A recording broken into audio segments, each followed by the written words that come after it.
భద్రాద్రి కొత్తగూడెం జిల్లా చెర్ల మండలంలోని సింగసముద్రం గ్రామానికి చెందిన ఇర్పా గణేష్ యొక్క గృహం గురువారం రోజు మధ్యాహ్నం 3 గంటలకు అగ్ని ప్రమాదంలో అతని ఇల్లు పూర్తిగా కాలిపోయింది. ఇతను చిన్నతనంలోనే తల్లిదండ్రులు చనిపోవడంతో నానమ్మతో ఉంటున్నాడు. తనకు ఉన్న కొద్దిపాటి భూమిలో పత్తి, వరి పండించి ఆ డబ్బులతోనే ఇంట్లోనే పెట్టడం జరిగింది.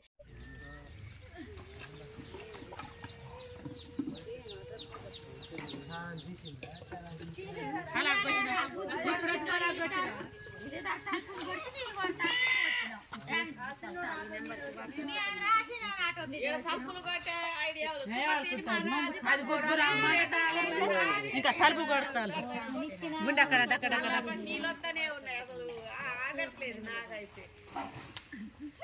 ఇప్పుడు బలగొట్టలేదు అసలు ఇలా చెప్పుదామన్నా చెప్పదా నోరు రాకుండా నాకైపోయింది.